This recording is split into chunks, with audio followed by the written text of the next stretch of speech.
Hello everyone and welcome to Action RPG Build Guide Edition. Today I'm ready to drop on you my brand new solo Raptor for last Epoch. Fast, efficient, can clear all content, and this Raptor is an absolute monster. As always, I will cover every single facet of the build. Everything is timestamped in the description below if you need to bounce around. Let's not waste any time and jump right into this. Now I thought let's start at the training dummy so I could show you what this Raptor is capable of. Right now I'm giving it its buffs and it is hitting consistently for over 200,000 damage, and you will notice how quick it's attacking as well. Now this Raptor will also build its damage based upon momentum and killing enemies, so it's actually going to scale a lot higher than that, and you will see the Raptor hit for over 300,000. Starting off with some gameplay. Oh, we got an exiled mage right here. And the Raptor ate him alive. The skills we are using are Swipe, Warcry, Eterras Blessing, Raptor, and Leap. And everything is designed to buff your Raptor, with the exception of really Swipe. We are a dynamic duo, so we attack together. And what Swipe is going to do is give you health. It's going to give you mana. It's going to shred physical resistance. It is going to give you leech based upon damage, and it is going to give you a kill threshold. It works really, really well, and normally as long as you are attacking, you are going to have no problem with sustain. Warcry is going to give yourself and your Raptor Berserker, which is going to boost melee damage and attack speed. Warcry is also going to give you a little bit of health, 300 every time you hit it, and cleanse ailments, and you can use it very often. We are using Eterras Blessing, and this is one that I played around with for actually a few weeks. And ultimately what it's going to do is it's going to boost your Raptor's attack speed and damage. It is also going to make totems, healing totems, which will help keep you alive. That way, whenever you need a potion or you need a little boost, you will have Eterras Blessing. This will also be manually cast every 12 seconds once you use Leap.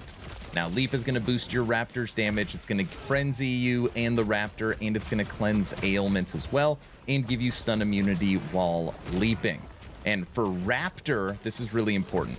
A lot of people call this a bleed Raptor, which is technically true, but really what you want is bleed to be on the enemy, and the Raptor does more damage to bleed targets. It's really a crit multiplier, and I'll talk about this during the skill portion. You just got to make sure there's at least a stack of bleed on the enemy. And you just see the Raptor just crushes everything. Just eats them alive. Let me show you single target. Single target, Shade of Oribus, and just like at the training dummy, we're just both gonna attack. I will get out of harm's way when I need to, and we're just gonna continuously buff our Raptor. And this should be a pretty easy fight. Already at 33%, and we have kill threshold with Swipe. Shade of Oribus is dead. Let me show you how to recreate this build. So now let's break down the skills, starting with Fury Leap, and I will show you the order in which you want to take these notes. Now, when it comes to Fury Leap, first thing you want to do is come down and grab this branch. This is going to give your Raptors Frenzy. It's going to give them more damage. They're going to leap with you. It's going to give you life, and it's going to cleanse when you land, which is great for survivability. You're then going to come down here and take better cooldown so that you can leap more often. You're going to take stun immunity, and then these next 4 points are technically free. You could put them wherever you want. I just come up here to the left and take health leech so that it gives you just another form of sustain. Moving over to your damage dealer, and that is Summon Raptor. And there is so much good in this tree. I wish I had 50 points into Raptor. Now what you want to do is first come down and give your Raptor some bleed chance, and the 2 points you put in, 80%, it attacks so quick that every enemy it fights will be bleeding. You're then going to come down and snag these nodes right here, which is melee damage per nearby bleeding enemy, and critical strike chance against bleeding, and critical strike multiplier against bleeding. Now it's a common misconception that this is a bleed Raptor, which technically is true, but this is really a crit and crit multiplier flat damage Raptor. You are not focused on ailments at all. That being said, the enemy needs to be bleeding in order to do all this damage. So they need a bleed stack in order to get all of these buffs, but you are not stacking damage over time. You're then coming over and getting flat melee physical, and then you're coming over and getting taste of flesh. Now this one is interesting. So on the training dummy, I can't show this damage stack. Your Raptor's going to be consistently hitting for over 300,000 because as it kills, it's going to be buffing its multiplicative damage. It's an absolute monster. You're then going to come up here and get your Raptor deals more damage based upon its missing health. You're going to get a chance to boost attack speed, or you're going to get attack speed but chance to lose life, which in turn buffs cornered. And then your last 3 points up here into Predator is just going to boost crit strike chance. Okay. Moving over to Swipe. Now you technically don't do a lot of damage. Obviously, you basically do no damage. You can kill little enemies, but it is your Raptor doing most of the damage. So on here, Swipe is going to give you something that is very important. So the first thing you want to do is come down here and get your global attack speed so that you can attack quicker. You're then going to come up here and you're going to get Leech. So Swipe is going to give you a huge source of sustain because you're going to leech life back to you, and you're going to have a 14% kill threshold. So you're going to attack quick, you're going to get Leech, and you're going to have a kill threshold. You're then going to come down here, which you're going to get some physical shred, and you're going to get health and mana. So Swipe, I'm sorry, one more time. It's going to give you mana, it's going to give you health, it's going to give you Leech, it's going to give you global attack speed, and it is going to give you a kill threshold. Very important skill, and this is how you stay positive mana. Moving over to the newcomer, and this is Eterras Blessing. You'll see this on the next section, that this can be manually triggered through your passive tree. First thing you want to do is come down here, and it's actually going to buff the movement speed and attack speed of your Raptor. It is going to refresh your companion's ability, and if your Raptor is ever downed, it's going to give 30% heal duration. You're then going to come up here and get healing increased, and you're going to 100% chance at healing totem. This is basically like a health pot whenever you need it. You're going to be able to spam as many healing totems as you possibly need, which is great, again, for sustain. And then your last 4 points up here is it's going to boost your resistances, and it is going to give your minions stun immunity, so that Raptor is always attacking. Last but not least, Warcry. First thing you want to do is come over and to the right, which is going to give it a 50% cooldown. You're then going to come down here, and you are going to go all in on Berserker. Because of this node right here, Berserk now also affects your Raptor and your Bear. So again, once you have your full stacks of Berserker, it's going to be attacking super quick, and it's going to have a huge boost to its damage. Then you're just going to come down here, again, little source of sustain, you're going to get healing and cleanse. Those are the skills. So now let's break down the passive tree. My Beastmaster is currently level 98, and I will show you where to put those final 2 points. So in the base tree, I currently have 25 points put in, 8 into Primal Strength, 5 into Hunter's Restoration, 6 into Survival of the Pack. This is going to give you and your Raptor even more sustain. As long as you are hitting with Swipe, you will stay alive. 1 into Hunter's Emanation, which is going to give Hunter's Restoration also to your Raptor, and then 5 into Berserker. Now, this is going to give you 20% DR at low life, and that's below 35%. You will notice that you are very tanky, actually, at low life, and one of the reasons is Berserker. Moving over to Beastmaster, where I currently have 67 points put in. 8 into Yersin Strength, 4 into Boar Heart, 1 into Loyalty. This is limited to 1 companion, but you're going to get an 85% multiplicative damage to your Raptor. 5 into Porcupine Constitution. This is going to give you more damage reduction on your aspect of the boar. 8 into Chase, which is going to be minion attack speed. That's why our Raptor hits so fast. 1 into Savagery, 1 into Teeth. Then we're going to jump forward. 1 into Life in the Wilderness. This is just going to imply your endurance to your Raptor. Your Raptor is very, very tanky.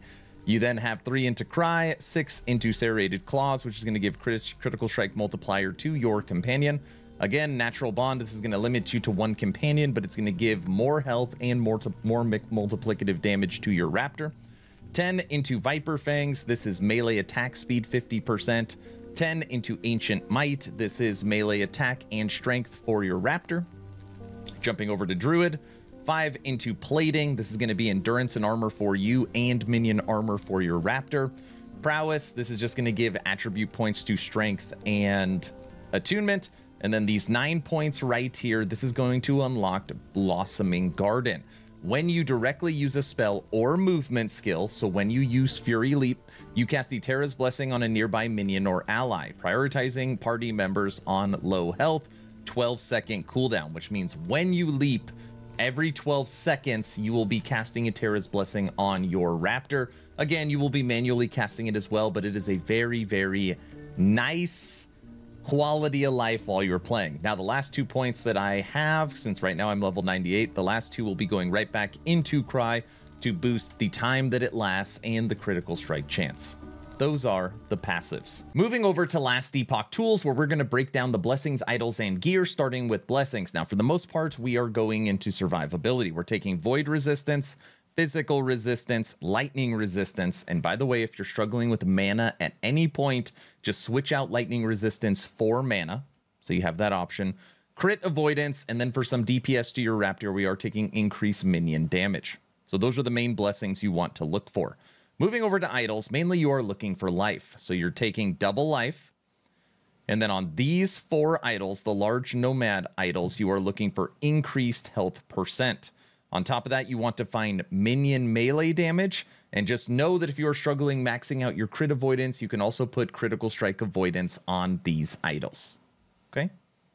But mainly you want to get as much life as possible. Now, when you move over to gear, what is great about this build, push all content, 300 corruption, and there's no required uniques. You'll notice on here we are mainly using exalted items. That being said, I am using a Ribbons of Blood. Not required, but again, it gives you some sustain and it boosts your Raptor's damage, but it's not required. And your minions cannot be crit, so it just helps keep them alive. All right, I'll go through each item individually. Helmet, crit strike multiplier strength. Amulet, minion damage, double health. Armor, minion melee crit chance, level 2 Raptor, double health. Ring, health, minion damage. Belt, minion, health. Relic, strength, level to Warcry. Boots, strength, movement, double health. Gloves, strength, minion damage, double health. And we are using an Obsidian Axe, which is minion physical damage as high as 110, and then melee attack speed for you, so your swipe is quicker, parry chance for added survivability, and then double minion melee. So that is the gear. Now, I just quickly wanted to point out, right now, this build planner, all items are tier 21, which means they are just a singular tier 6 affix. So I don't have any insane gear or any requirements that's like, oh, Aaron is being unrealistic. Based upon this build planner, we have 5,000 life, you have 51% armor mitigation, and you are using these new gloves that apply armor mitigation to damage over time with less damage over time with an Oracle Amulet. So 5,000 life, tons of leech on hit, great armor with less damage over time. You also have pretty much maxed crit avoidance, maxed endurance, and 1,600 resistance. With maxed resistances, you would be an absolute monster. So now let's talk leveling. Aaron, this is great, but how do I go from level 1 to endgame? How do I get to this point? Great question. Now, for me, it doesn't matter if I'm a Beastmaster, Shaman, or Druid. I level my Primalist the exact same way, and the main skill that I am using is Swipe. You will be doing the damage. And what I do is I take Life Leech, I take Kill Threshold, and then I come down here into Feline Hunter. So basically exactly how I have it for the end game build. You'll have Kill Threshold, you'll have Life, you'll have Global Attack Speed. The second skill that you want is Warcry, and again, you want to come down here and boost Berserker. You will not have a Raptor early on, so really you are just buffing yourself. So you're going to have Swipe, you're going to have Warcry, which is going to give you a huge boost to attack speed and damage. And if you want, you can come over here and grab Maelstrom as well, so that when you are running around, you are just hitting everything in an AoE, but that is not required. The two main skills you want is Swipe and Warcry. You can also spec into Maelstrom, and then you want to put an unspec'd Fury Leap on your bar so you can still jump around. All right, everyone, that's the build guide. What do you think of my new solo Raptors? Is there anything I missed? Is there anything I can do to take this to the next level? Let me know your thoughts in the comment section below. A couple asks at the end of the video. Ask number 1, get in the Action RPG Discord. We are approaching 4,000 members. We cover all things Action RPG. We have a brand new community event for Dwarven Realms that just kicked off season 24. We have a brand new community event. It's a treasure hunt race, July 9th for cycle 2 of Last Epoch. We've got voice channels. It is an awesome place to hang out. Check out my Discord. Please like, share, and subscribe if you think I've earned it, and the best way to support is Patreon. You get access to movie night, game night, exclusive content, and the VIP lounge. I'm done. Hopefully you were entertained or at least learned something. Aaron, out.